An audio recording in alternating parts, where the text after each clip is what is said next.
Before cities reached toward the sky and before concrete replaced stone, Earth had already known giants. Long before humanity believed itself to be the ruler of the world, colossal beings walked freely across the land, shaping the planet not with intention, but with their very existence. Some were born of nature itself, others of forgotten realms buried beneath myth and fear. Among these ancient forces stood Kong, last of his kind, guardian of balance, and far below the surface, something else waited. Something older than cities, older than fear, something that would awaken only when the world grew loud enough to disturb it. For centuries, Kong remained distant from human civilization. He watched from the margins, a silent sentinel shaped by survival, memory, and loss.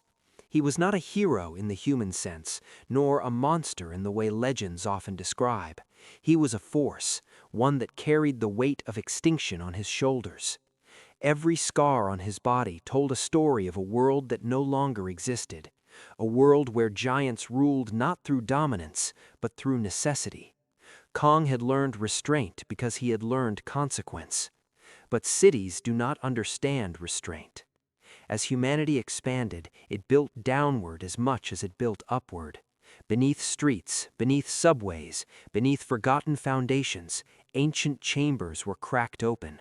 Vibrations echoed into depths untouched for millennia. What humans considered progress sounded like a war drum to something sleeping below. The Megatrol was not born, it was sealed, a creature forged in an age when the earth itself fought back.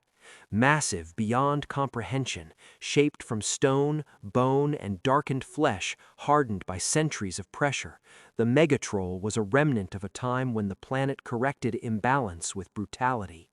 Its awakening was not sudden, it was slow, deliberate, and inevitable. At first there were tremors dismissed as minor seismic activity. Then came sinkholes swallowing entire city blocks overnight. Surveillance cameras caught shadows that did not obey the laws of scale. Deep beneath the city, ancient pillars collapsed as something immense shifted its weight for the first time in thousands of years. When the Megatrol finally rose, it did not roar, it inhaled. And the city felt it, an unnatural stillness, as if the world itself was holding its breath. The Megatrol emerged from the depths like a living catastrophe. Its body towered above skyscrapers, its skin layered with cracked stone and mineral growth, glowing faintly with the heat of the Earth's core. Its eyes burned not with rage, but with awareness, an intelligence forged through endless survival. This was not a mindless beast. This was a creature that remembered a time before humans, before Kong, before the rules of the modern world. To the Megatrol, the city was not civilization, it was infestation. Buildings collapsed as it stepped forward, each movement reshaping the skyline. Streets split open, steel bent like wet clay beneath its hands. The city's defenses, machines, weapons, alarms were meaningless. Humanity had never built anything to stop something like this, because humanity had forgotten that such things could exist. Panic spread faster than fire. Evacuation routes failed. Hope collapsed under the same weight as the towers. And then, far from the chaos, Kong felt it. He did not see the city at first. He felt the imbalance. The earth spoke to him in the only language giants understand: pressure, vibration, disruption. Kong rose from his resting place, muscles tightening, senses sharpening.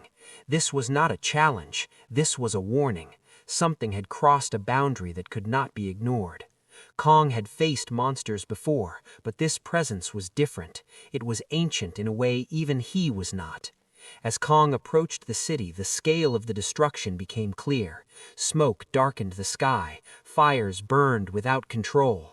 The Megatrol stood at the heart of it all, unmoving now, as if claiming the land. For a moment, the two giants locked eyes across the ruins. No words were exchanged, but understanding passed between them. This was not about territory alone. This was about which force would decide the future of the world above. The Megatrol moved first. With a force that defied physics, it tore a skyscraper from its foundation and hurled it like a weapon. Kong reacted on instinct, leaping aside as the building shattered against the ground behind him.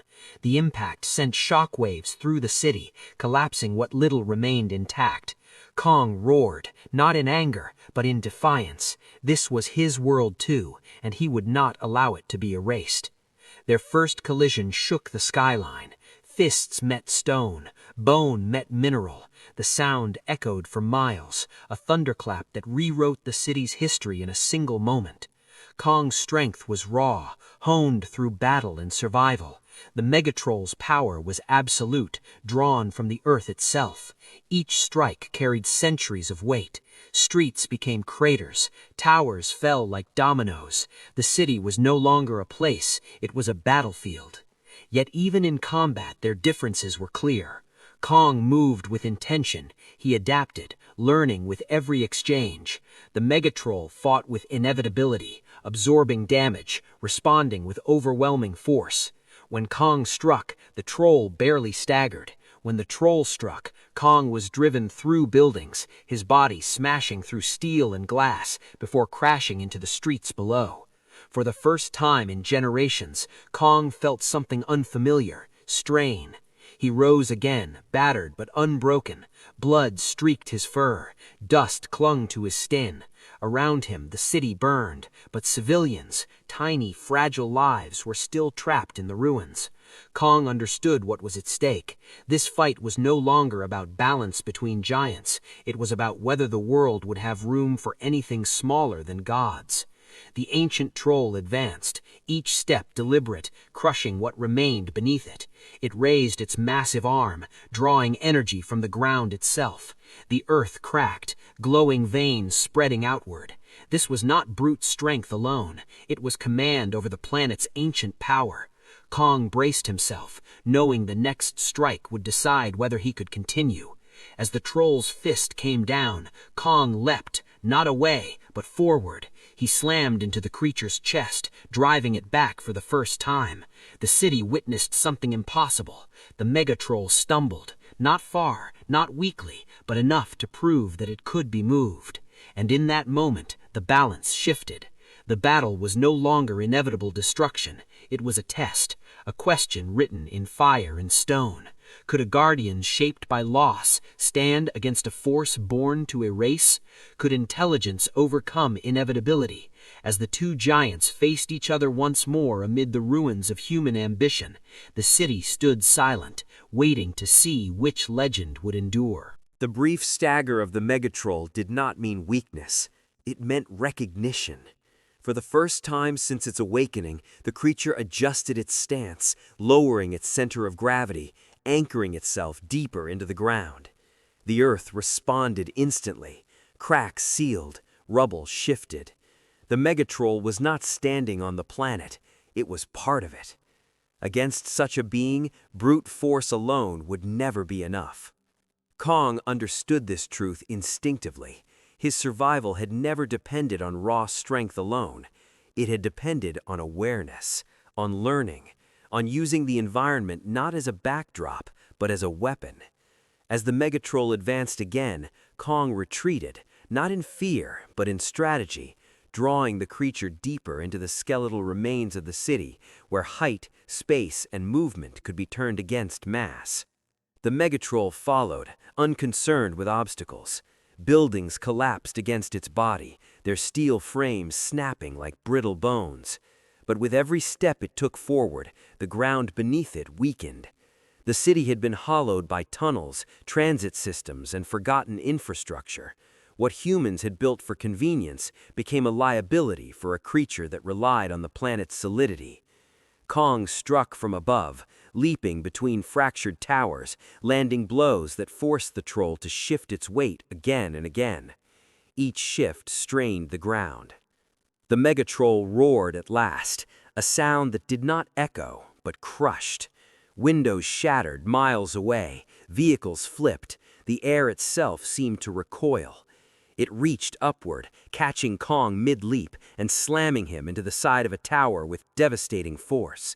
Concrete exploded outward as Kong fell, crashing into the street below. For a moment, the city believed it was over. The Guardian lay still, buried beneath debris and flame. But Kong rose. Pain did not slow him, it sharpened him. He pulled himself free, breathing heavily, eyes locked onto the towering form above. Around him, the city was nearly unrecognizable, a graveyard of ambition and steel. And yet, among the ruins, Kong saw movement. Survivors, trapped, terrified, but alive. That knowledge changed everything. When Kong charged again, there was no hesitation. He drove the Megatrol backward toward the fractured heart of the city, toward a zone where the ground had already begun to sink. The troll struck again and again, each blow cracking bone, tearing flesh, forcing Kong closer to collapse. But Kong refused to fall. He wrapped his arms around the creature's torso and pushed, not with strength alone, but with purpose.